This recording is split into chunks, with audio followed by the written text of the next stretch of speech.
just stay right there.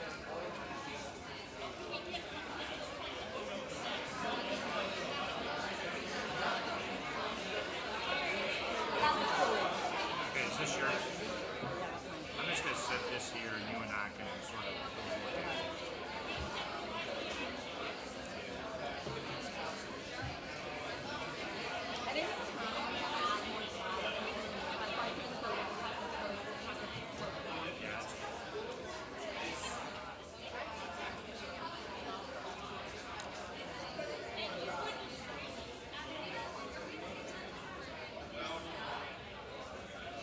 Hey,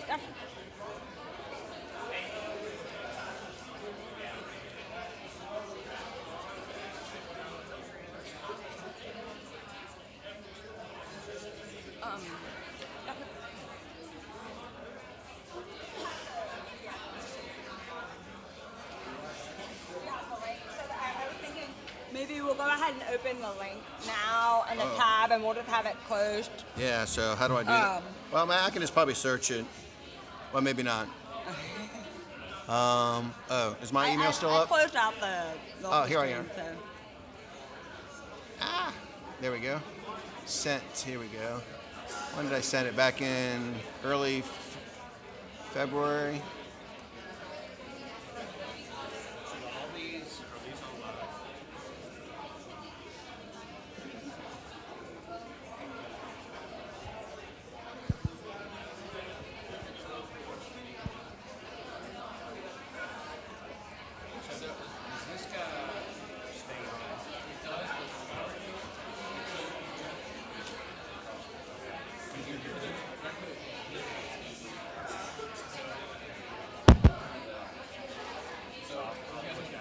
Here it is. Got it.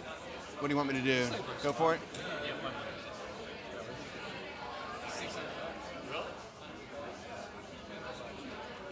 Actually, I think start out. All right, got it. Carry.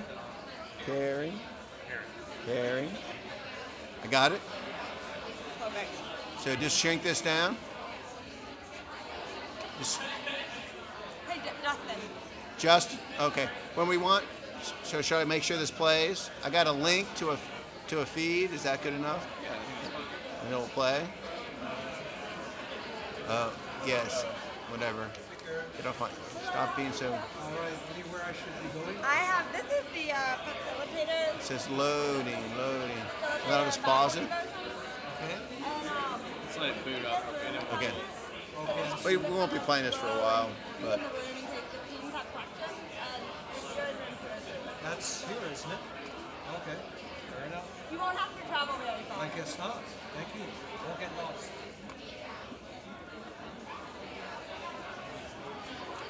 okay. That's better. Will it have audio when we need it?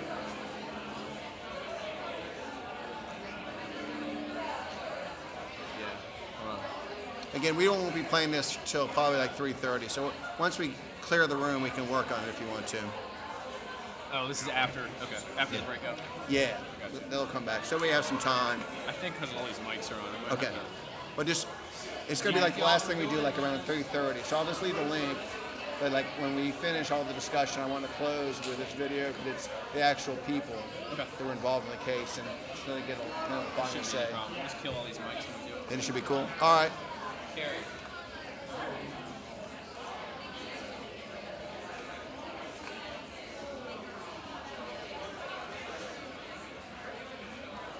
So is this guy the inaugural first annual? This is the first annual. Probably the first one ever. I'm going to say that. So still waiting on Chuck. Jennifer Hunt. All right. So. Okay. I need the You need to turn that up. pen for the Nearpod pen. We need to put it back up.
Hi, Jennifer. Good. So you're associate general counsel.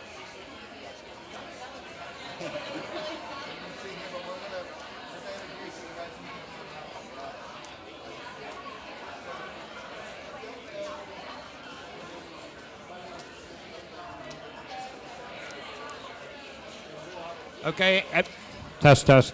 Everybody should have a little note card. If you don't have a note card, come back out front on this level and get a note card. And a copy of the case. And we'll explain the note card to you. You're in the right place if you're in this room, okay? We'll explain the note card here in a second, okay? But just make sure you have a note card. Y'all arriving up there, have you picked up a note card out here? Yeah, come on down and get a note card. If you want to go ahead and start loading up your Nearpod, this is the code we're going to be using today. So you can start doing that if you want.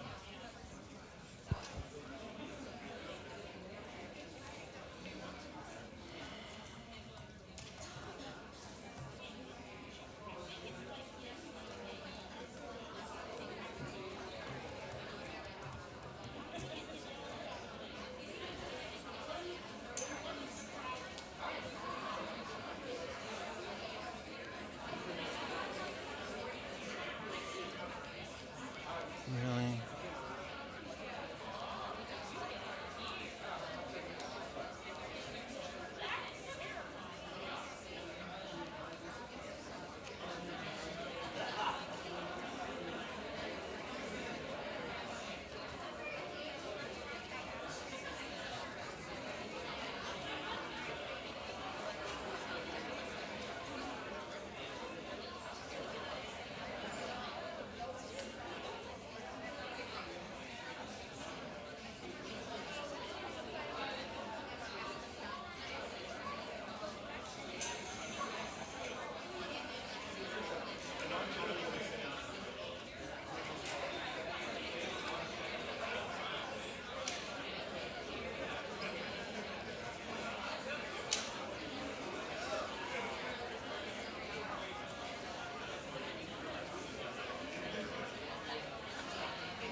That's a fair compromise.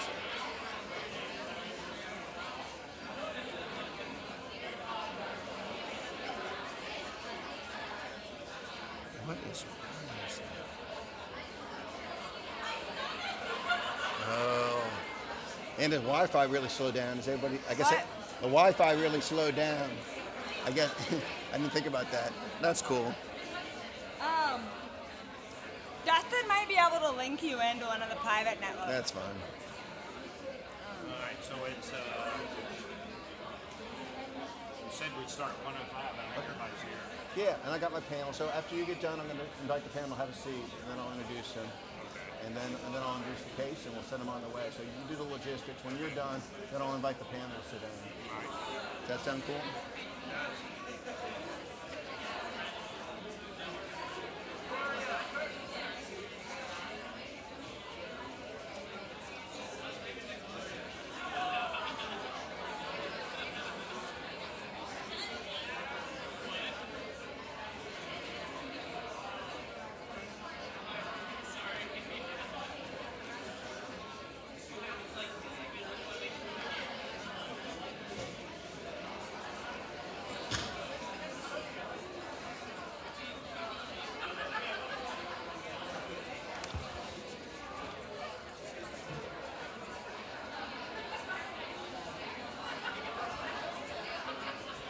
Okay, we're going to go ahead and try to get started.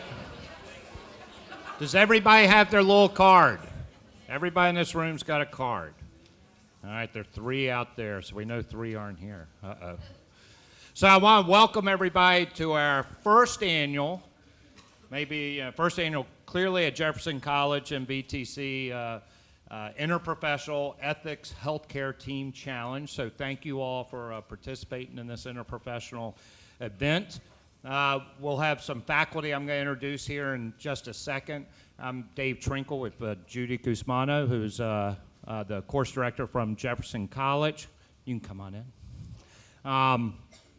And I'm going to just sort of run through the agenda and some details. All the students should have gotten an agenda. The most important thing about the agenda and the outline is it's all subject, the times are subject to change, okay? But it's generally the order we're going to flow in, but things may slightly change depending on how we're doing at any particular moment. But the general theme will be that we're going to have an introduction, me, then we're going to do the case with Dr. Powell, who I'll introduce here in just a second. We're going to have a round of some questions and answers from you all about the case. Then on your card, at the bottom of the card, you have an area where you and your new team, this is a new team that's formed today, a new interprofessional team, will go meet to discuss the case. You all are a ethics team doing a consult on a very complicated case, and you will, again, have been presented the case, and then you all as a team of interprofessional healthcare workers will need to go and decide how you're going to handle the case, okay? So on your consult form, it's fairly straightforward. You'll just sort of walk through the consult as if you were a team. You can complete it, fill out what you need to fill out, but at the end of the day, you have 4 choices. At the bottom of your consult form, you have to pick one of those 4 choices, okay? And you have to have rationale, the ethical principle, the important part of the case, the history, the people who you spoke to, the collateral information. All this needs to be documented in order to help you reach that decision, okay? And that, your team meeting should take about 30 minutes, okay? Again, this is where we're a little bit flexible. You will have a facilitator coming in and out if you have questions. And then you'll come back to this room, and we're going to have the room divided based on those 4 answers. You will need to sit with your team at that point in one of those 4 locations in this room when you come back. And then we're going to ask randomly students or team members. You all will select a team member or 2 that, if called upon, will present your findings, okay? And not everybody's going to get to present, but everybody should be prepared to present. And then we'll start throwing questions around. And you can use your consult form to prepare your answers for some random questions that you will get. And we're going to have what should be a very interactive, another 30 or 40 minutes, 50 minutes about the case, about your decisions, and how you got to those decisions. And then we're going to turn it over to our real ethics healthcare consult team from Carilion with Dr. Powell to discuss the case, how they would discuss it, how they would deliberate on it, and how they would create their findings about the case. Any questions about all that? Okay, now I said it's going to be interactive. And so we have the Nearpod thing here that hopefully everybody has signed in for, the pen. And we're going to do a test question. Can we do the test question? Now, while you're looking for the test question, I'm going to do one more thing, okay?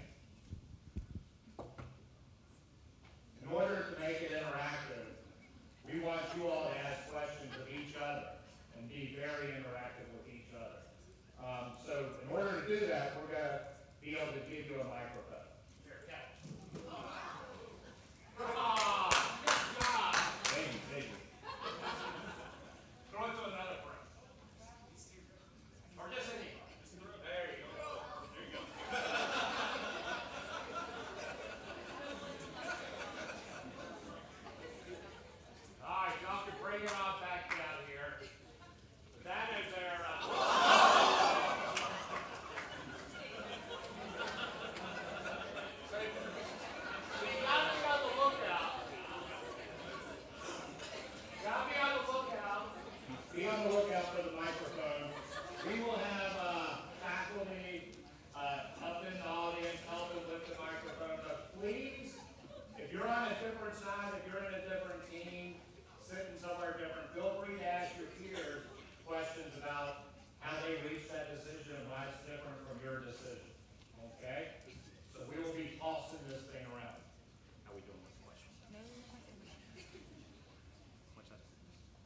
Test question.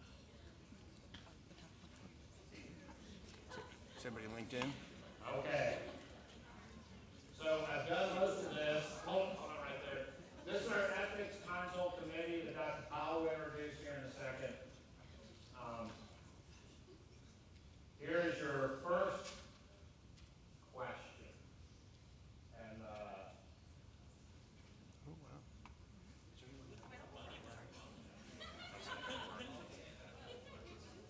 Let's see, how do we hide that? so if y'all can enter your first, Dustin, we're supposed to have a bar graph like this.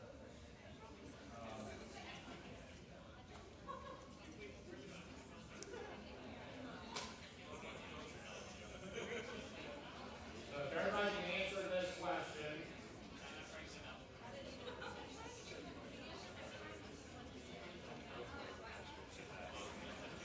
Is there a way to do it? You can minimize. Minimize it? Okay. You can keep answering the question, the first question. We'll see the answers here in a little bit.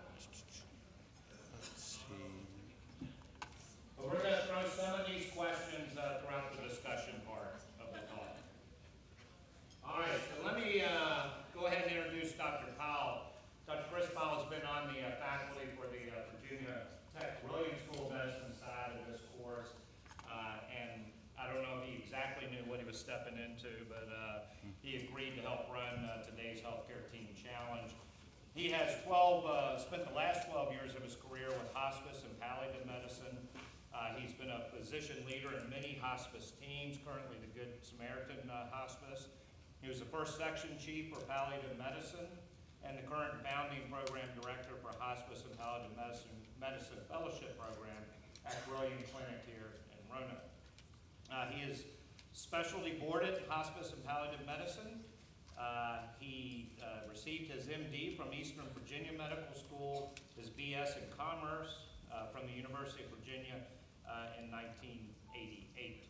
He's licensed practice medicine in Commonwealth, Virginia, and is a diploma of the American Board of Family Medicine with a certificate of added qualifications in hospice and palliative medicine, and a certified public accountant, which is very important. So now I'm going to ask the consult team if y'all would come up and have a seat.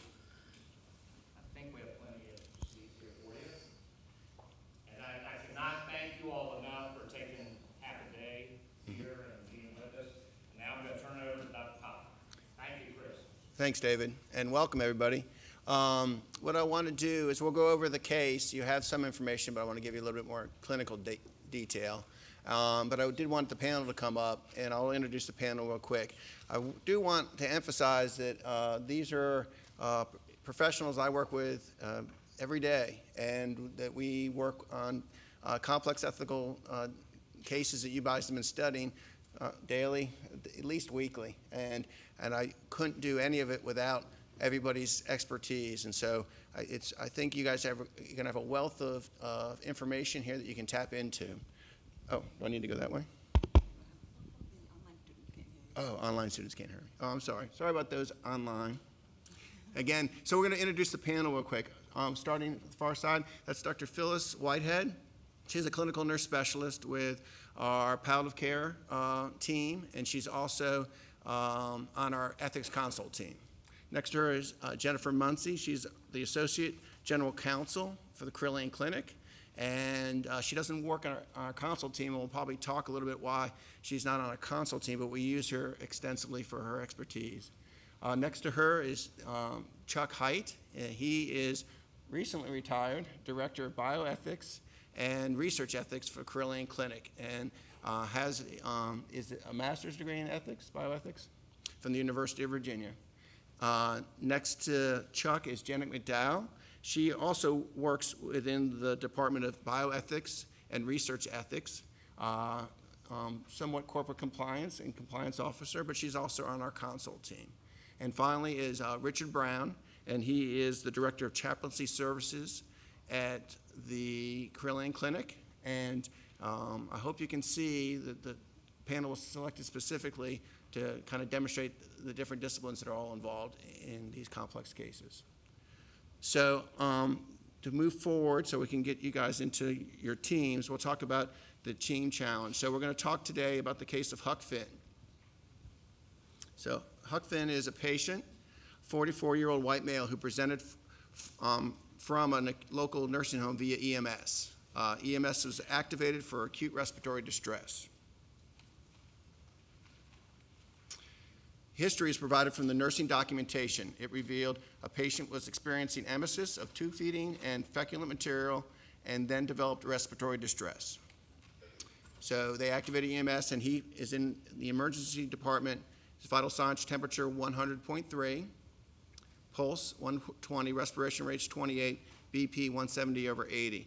Generally, you notice him to be in moderate respiratory distress. His lungs, he has diminished breath sounds at the right base with coarse rales. Cardiovascular shows sinus tachycardia with no murmurs, gallops, or rubs. Abdomen is flat, soft, absent bowel sounds. Functional PEG tube is in place. And patient is nonverbal, does not follow commands. This is his baseline. But there are no focal motor deficits noted. Pertinent data, his white blood cell count is 23. His Chem7 is with normal limits with normal renal function. Chest x-ray shows a right lower lobe infiltrate. KUB shows ileus without evidence of obstruction, and blood and sputum cultures are obtained. So does anybody have any questions about the clinical presentation? Sorry if these acronyms, these are kind of similar to the acronyms you'll see a lot in your clinical practice, but any questions on any use of the acronyms or? So does anybody want to hazard a guess at what we're dealing with clinically? Okay, sepsis. So sepsis would be, so what are some of the features of sepsis?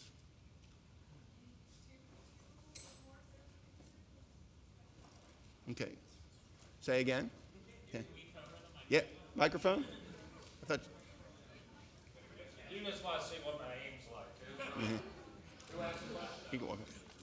You're going to need to read the question and online, because the online students are having trouble hearing that one because it's not very loud. So when they Okay. ask the question, repeat it. The elevated white blood cell count means he probably has an infection, and the temperature and blood pressure. What do you think of his blood pressure, though? Well, not starting off, but from the temperature and the heart rate, and as well as the respiratory rate. Okay. And just Go for ahead. the catch box, we'll keep it in the audience, and somebody else raises their hand, you can throw it to take the pressure off me. Okay. Well, thank you for being so bold to step out. That was excellent. So again, there's definitely an infection. Don't know that it would qualify for sepsis without some hypotension, although he is under distress. And so, again, we'll proceed with past medical history. So there's obviously some physical findings that aren't necessarily related to his clinical presentation of respiratory distress.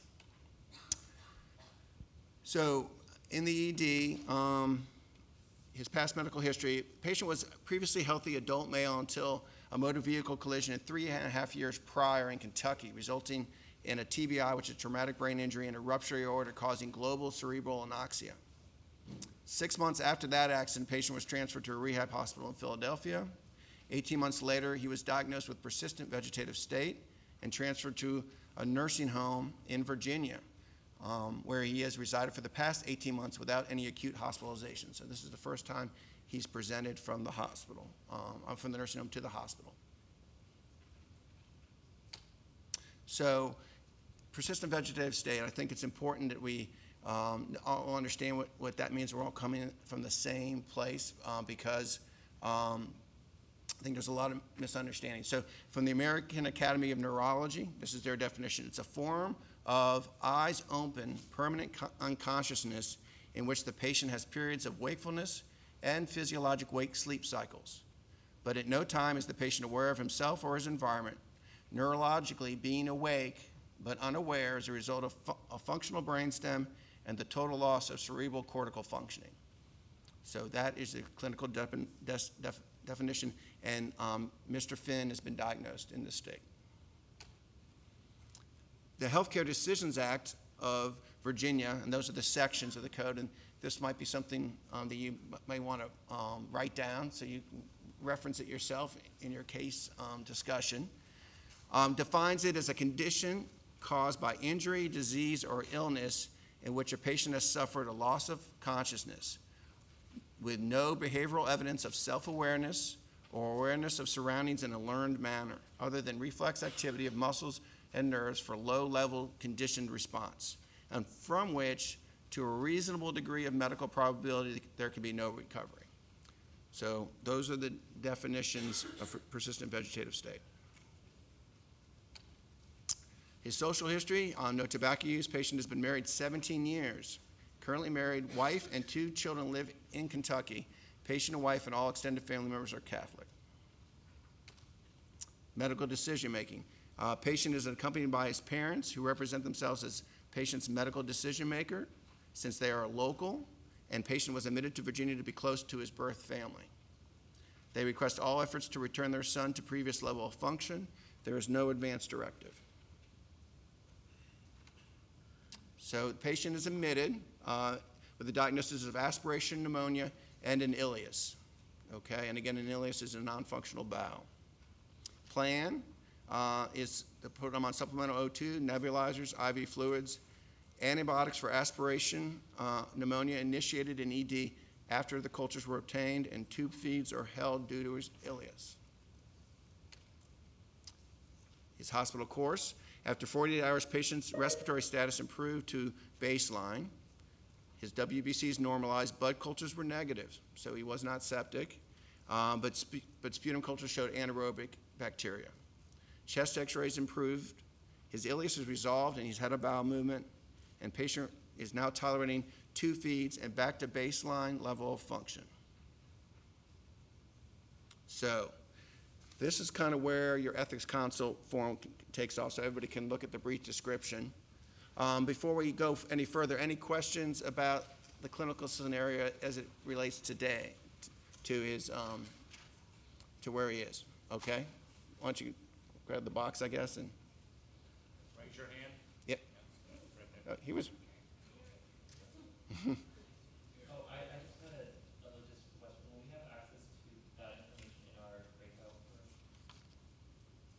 room? Logistic. We can give them the actual. No, the case isn't. No, We you can. have to take notes. You can't take the chart off again. Most of the information you need, again, is on the case, but I just want to make sure that there's any questions about this medical condition, anybody. So again, he's recovering from an acute respiratory event, and he's basically coming back to baseline, and he's getting ready to be discharged.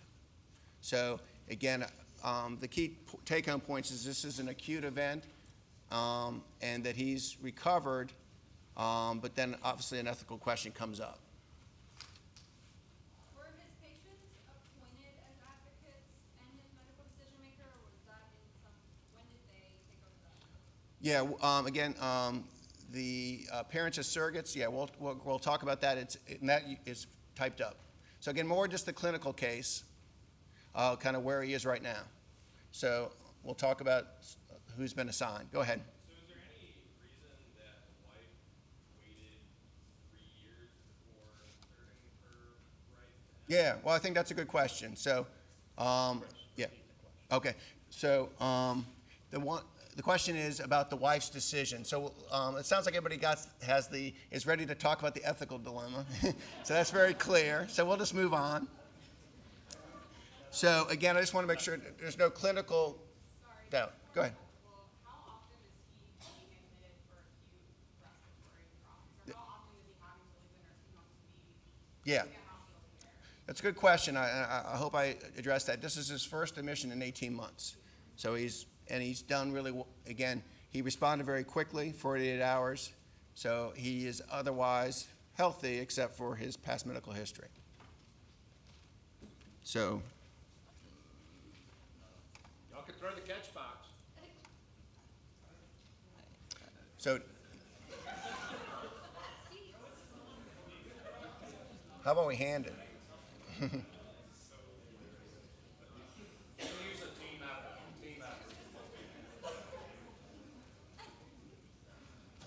Okay. So,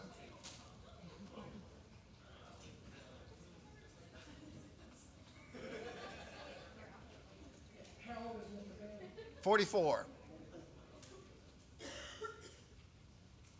Just out of curiosity, what's the neurologist's estimate of his prognosis? I mean, I assume it's not good, but But it's by definition, the neurologist prognosis, again, by definition, he meets the criteria, which is, yeah. By both definitions, there's no question by the physicians or the family about his diagnosis. That's okay. So again, he's been in this state for 3.5 years. Okay.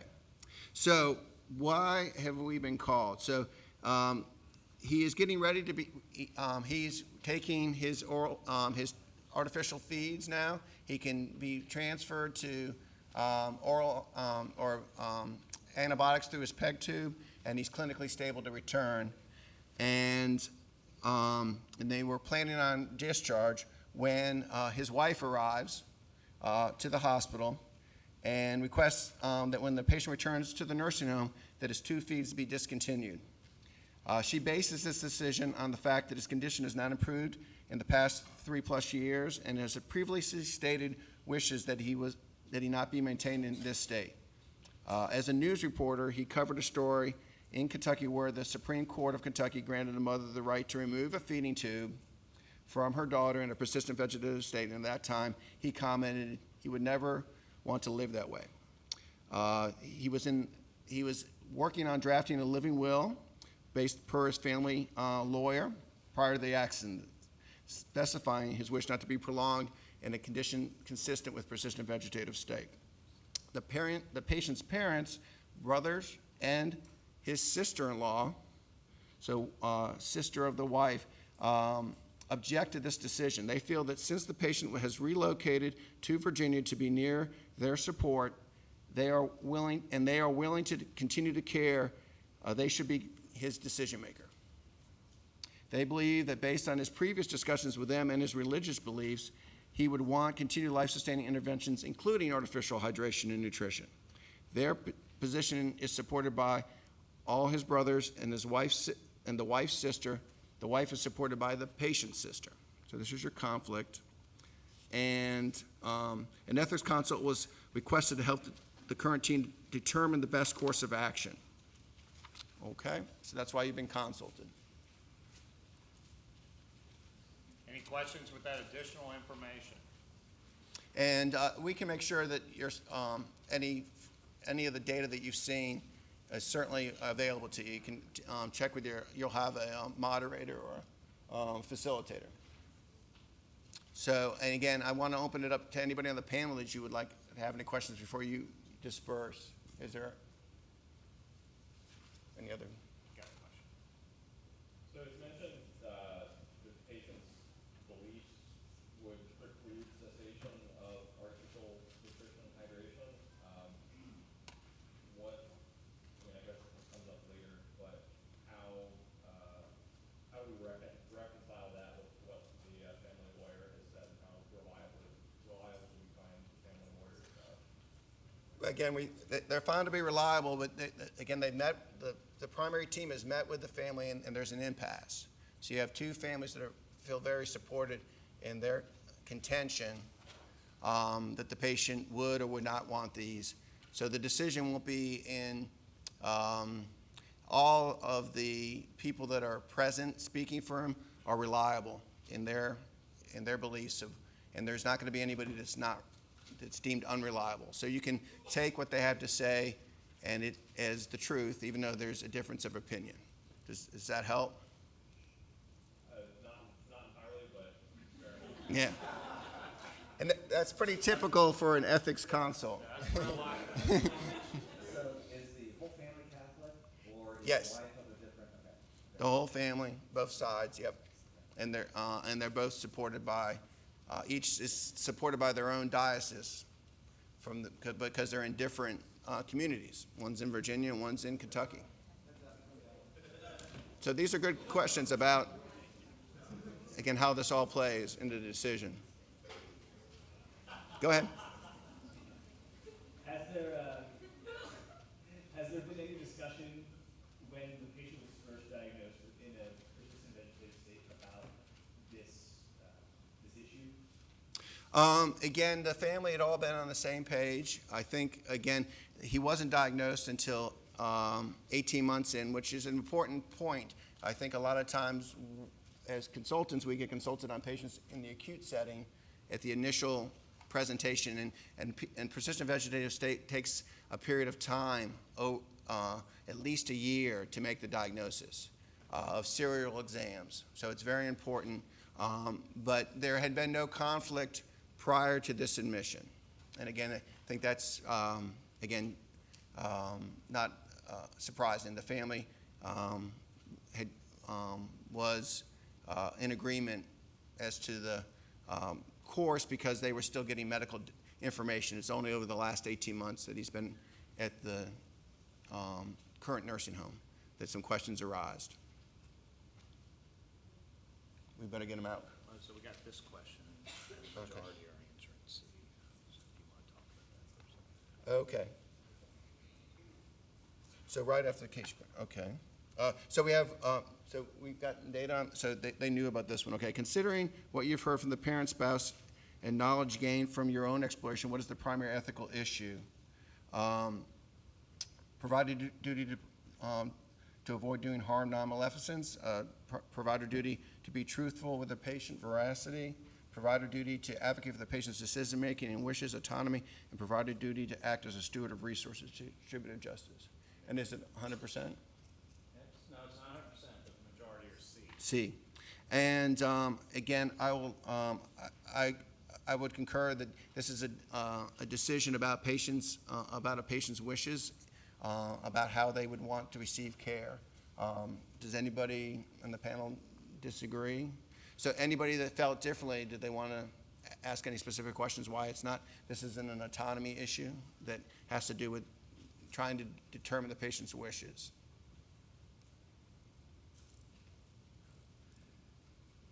Okay, so we have half the students are Jefferson College, well, more than half are Jefferson College students, and then we have the medical students. All of you have taken the same curriculum. All of you have taken the same curriculum over the last 6 weeks.